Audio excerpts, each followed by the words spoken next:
Bismillahirrahmanirrahim. Assalamu alaikum, 6th class. Welcome to second term. Today we are going to start our chapter number 9 from your social studies book. Chapter number 9 is minerals and energy resources. 6th class, आज हम इसकी reading और थोड़ी सी discussion करेंगे. इसकी reading से पहले कुछ पॉइंट्स हैं जो मैं आपको बताना चाहती हूँ, आप उन्हें ध्यान से नोट डाउन कीजिए. मिनरल्स जो हैं वो तमाम यूज़फुल सब्सटेंसेस जो हम ज़मीन से निकालते हैं, चाहे वो ज़मीन की तह के ऊपर या ज़मीन की तहों के अंदर हों, वो मिनरल्स कहलाते हैं. ठीक है जी, यानी वो तमाम ज़रूरत इम्पॉर्टेंट सब्सटेंस जो हम ज़मीन से निकालते हैं वो मिनरल्स कहलाते हैं, मादनियात कहलाते हैं. 6th क्लास, मिनरल्स की 3 कैटेगरीज़ होती हैं. एक कैटेगरी जिसके बारे में आप पढ़ेंगे वो फॉसिल फ्यूल्स हैं, जिसको यहाँ पे एनर्जी रिसोर्सेज का नाम दिया गया है. फॉसिल फ्यूल्स मिनरल्स होते हैं. फॉसिल फ्यूल्स में हमारा ऑयल है, कोल है और नेचुरल गैस है. इसके बाद मिनरल्स की दूसरी कैटेगरी मेटालिक मिनरल्स यानी कि धातें जो हम ज़मीन से निकालते हैं. और मिनरल्स की तीसरी कैटेगरी नॉन मेटालिक मिनरल्स यानी गैर धाती मादनियात हैं. तो ये बात आप जहन में रखिए कि मिनरल्स वो सब्सटेंस जो ज़मीन से निकाला जाता है और वो ज़रूरी होता है, ज़रूरी इस्तेमाल में आता है. मिनरल्स की 3 कैटेगरीज़ हैं, fossil fuel, metallic minerals and non metallic minerals. अब हम इसकी रीडिंग शुरू करते हैं.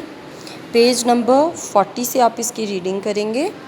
सबसे पहले मिनरल का इंट्रोडक्शन है. Minerals are substances that are dug up from the ground और फ्रॉम क्वेरीज. इसको अंडरलाइन कर लीजिए.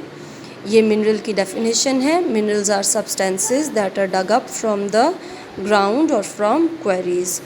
Some are extremely valuable like gold, silver, uranium, platinum. But very few countries have all of any of these. Oil too is very valuable. अब कुछ minerals जो हैं वो बहुत ज़्यादा वैल्यूएबल होते हैं. ये मिनरल्स जो बहुत वैल्यूएबल होते हैं, मिनरल्स जो वैल्यूएबल मिनरल्स हैं वो ज़्यादा वैल्यूएबल इसीलिए होते हैं कि वो बहुत कम मिलते हैं, कम मुल्कों के पास वो होते हैं. तो जितनी ज़्यादा कम मिलेंगे उतने ज़्यादा वो प्रेशियस होंगे, क्योंकि उनका इस्तेमाल जिन चीज़ों में होता है वो ज़रा उसके लिए स्कार्सिटी हो जाती है. ऑयल की बात करें हम, ऑयल जो है पाकिस्तान में बहुत थोड़ा मिलता है, लेकिन पाकिस्तान के जो पड़ोसी हैं Iran, Saudi Arabia, gulf states हैं, मलेशिया है, इनमें बहुत ज़्यादा मिक़दार में ऑयल मिलता है. ऑयल सबसे इम्पॉर्टेंट फॉसिल फ्यूल है. इंडस्ट्री में, ट्रांसपोर्ट में सबसे ज़्यादा यही इस्तेमाल होता है.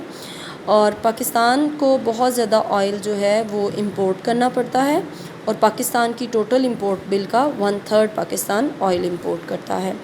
इसके बाद कोल यानी कोयला.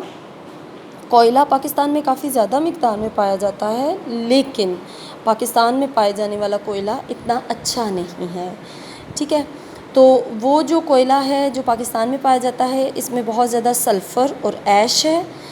ये बहुत ज़्यादा धुआं देता है, ज़्यादा ऐश पैदा करता है, यानी राख ज़्यादा बनता है इसका, और इससे इतनी ज़्यादा हीट नहीं मिलती है, इसलिए ये बड़ी इंडस्ट्रीज़ में इस्तेमाल नहीं किया जा सकता.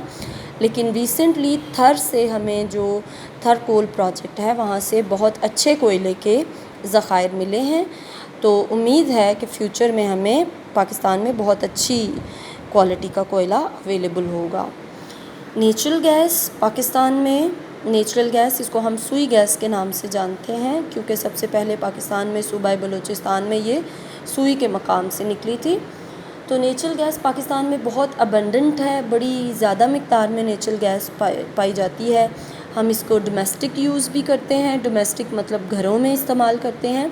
हमारी इंडस्ट्रीज़ में भी इस्तेमाल होती है, बिजली बनाने के लिए भी ये इस्तेमाल होती है.